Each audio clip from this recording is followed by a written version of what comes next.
Assalamualaikum warahmatullahi wabarakatuh. Saya Azza Syakila Atmarini. Pada kesempatan kali ini saya akan membahas tentang peristiwa ledakan bom yang terjadi di Seman 72 Jakarta serta dampak dan pelajaran penting yang dapat kita ambil dari kejadian tersebut. Pada pagi hari yang seharusnya menjadi awal kegiatan belajar Seman 72 Jakarta dikejutkan oleh sebuah ledakan yang diduga berasal dari bahan peledak rakitan. Insiden ini sontak menimbulkan kepanikan dari kalangan siswa, guru, orang, dan warga sekitar. Suara ledakan yang keras dan terdengar hingga radius ratusan meter dari sekolah membuat orang-orang berhamburan keluar bangunan untuk mencari tempat aman. Peristiwa ini menimbulkan pertanyaan serius mengenai sistem keamanan sekolah di Indonesia yang mungkin belum sepenuhnya siap menghadapi ancaman modern, terutama yang berkaitan dengan kekerasan berbasis bom. Jika keamanan sekolah, pengawasan lingkungan, dan edukasi pencegahan tidak segera diperketat, maka insiden serupa sangat mungkin terulang dan berdampak lebih besar pada psikologi siswa serta keberlangsungan pendidikan di masa depan. Selain itu, kejadian ini bisa menjadi indikator bahwa pihak sekolah dan masyarakat harus lebih siap menghadapi risiko-risiko keamanan yang selama ini dianggap jauh dari dunia pendidikan. Ledakan bom bukan hanya menyebabkan kepanikan sesaat, tetapi juga meninggalkan dampak negatif yang panjang. Pertama, dampak psikologis. Banyak siswa melaporkan merasa cemas, takut kembali ke sekolah, dan sulit fokus pada pelajaran. Pada usia remaja, kejadian traumatis seperti ini bisa mempengaruhi perkembangan mental mereka. Guru pun harus menghadapi tantangan baru, bukan hanya mengajar tetapi juga memulihkan kondisi emosional siswa. Kedua, gangguan kegiatan belajar mengajar. Seluruh kegiatan sekolah dihentikan. Ruang kelas harus diperiksa ulang. Beberapa fasilitas rusak dan keamanan harus dipastikan kembali sebelum sekolah dapat berproses. Dampak ini bisa membuat pelajaran tertunda dan jadwal akademik terganggu. Ketiga, muncul hoaks dan kepanikan massal. Setelah kejadian, banyak informasi tidak benar beredar di media sosial, mulai dari jumlah korban yang dilebihkan hingga tuduhan terhadap pihak tertentu tanpa bukti. Hoaks semacam ini dapat memperburuk situasi, menurunkan kepercayaan masyarakat, dan menciptakan ketegangan sosial. Yang keempat, turunnya rasa aman di lingkungan pendidikan.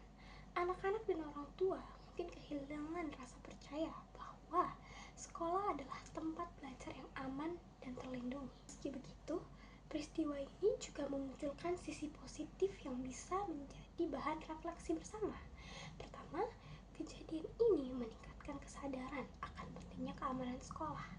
Banyak pihak, mulai dari pemerintah, aparat keamanan, hingga masyarakat, mulai kembali membahas pentingnya pemeriksaan barang bawaan, pemasangan CCTV, dan pengamanan lingkungan sekolah.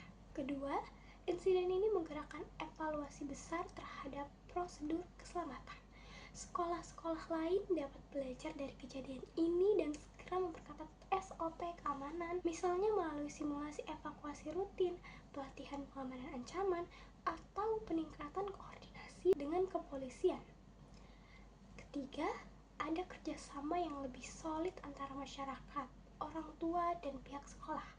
Banyak orang tua yang memberikan dukungan moral pada siswa. Komunitas sekitar ikut membantu proses evakuasi dan aparat bergerak cepat mengamankan lokasi. Hal seperti ini menunjukkan bahwa masyarakat masih memiliki kepedulian yang tinggi terhadap keselamatan anak-anak.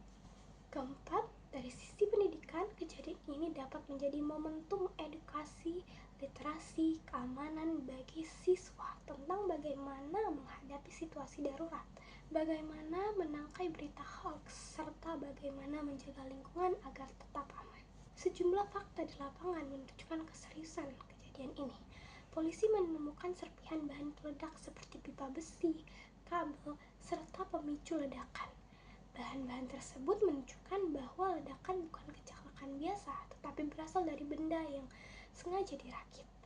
Tim gegana diterjunkan untuk memastikan tidak ada ancaman susulan. Beberapa siswa dan guru yang berada dekat lokasi ledakan menceritakan bahwa mereka merasakan getaran kuat dan melihat asap hitam dari salah satu sudut sekolah.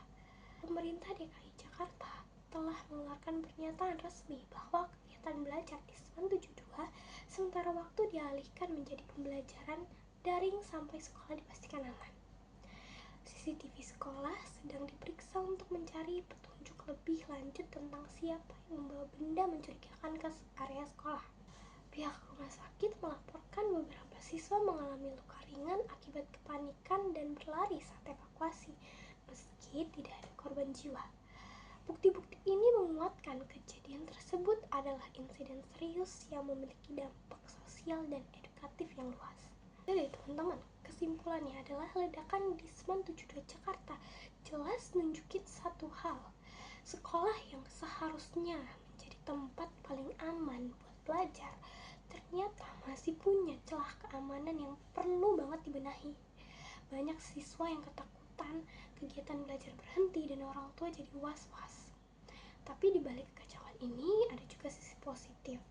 Orang-orang jadi lebih perhatian, sekolah lebih waspada, dan pemerintah mulai mengevaluasi keamanan pendidikan secara terus-menerus. Kejadian ini bisa jadi titik balik buat semua pihak, bukan cuma sekolah, tapi juga keluarga dan masyarakat, buat lebih peduli sama keselamatan anak-anak. Mulai dari pengawasan barang sekitar sekolah, edukasi tentang kondisi darurat, sampai belajar cara menghadapi hoax yang sering muncul setelah kejadian besar. Sekarang tinggal kita pikirin bareng-bareng, apa langkah paling masuk akal supaya insiden kayak gini nggak kejadian lagi? Apakah cukup dengan memperketat penjagaan, atau sebenarnya kita juga butuh pendekatan lain seperti penyuluhan keamanan dan pendampingan mental buat siswa? Itu dia naskah berita tentang ledakan di Semen 72 Jakarta. Sekian dari saya. Wassalamualaikum warahmatullahi wabarakatuh.